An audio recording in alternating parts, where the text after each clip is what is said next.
RAB আমাদেরকে যেমনটি তথ্য দিয়েছিল যে সিআইডির যে তদন্ত প্রতিবেদনটি ছিল, দিলীপ কুমার আগারওয়াল তিনি কিন্তু যে হীরা এবং স্বর্ণ আমদানির পেছনে কিন্তু তিনি বড় অঙ্কের অর্থ দেশ থেকে পাচার করেছেন। পাশাপাশি এই যে চোরাচালান সিন্ডিকেটে তিনি নেতৃত্ব দেন, এরকম কিন্তু বিভিন্ন ধরনের অভিযোগ কিন্তু আসলে সিআইডির পক্ষ থেকে কিন্তু করা হয়েছিল। এবং সেই অভিযোগের পরিপ্রেক্ষিতে কিন্তু আসলে আমরা দেখেছি যে আসলে রাত 10টার কিছু সময় পরে কিন্তু র্যাপিড অ্যাকশন ব্যাটালিয়ন র্যাব একের একটি আভিযানিক দল এখানে অভিযান চালায়। এবং এই যে তার যে ডায়মন্ড ওয়ার্ল্ডের যে ভবনটি রয়েছে গুলশান একে অবস্থিত, সেই ভবনটিতে কিন্তু আসলে তারা অভিযান চালায় এবং প্রায় 2 ঘন্টা অভিযানের পর কিন্তু আসলে তারা নিশ্চিত করেন যে আসলে ভেতরে দিলীপ কুমার আগারওয়াল যিনি ব্যবস্থাপনা পরিচালক তিনি কিন্তু আসলে ভেতরে ছিলেন এবং তাকে গ্রেফতার করেছে র্যাব। এই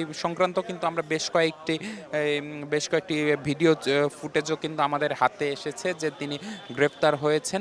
এবং র্যাবের পক্ষ থেকে আমাদেরকে জানানো হয়েছে যে আসলে আর কিছুক্ষণের মধ্যে কিন্তু আসলে এই ভবনের ভেতর থেকে গ্রেফতার দিলীপ কুমার আগারওয়াল তাকে কিন্তু আসলে বের করা হবে এবং বের করে নিয়ে যাওয়া হবে। দিলীপ কুমার আগারওয়ালকে কিন্তু বের করা হয়েছে।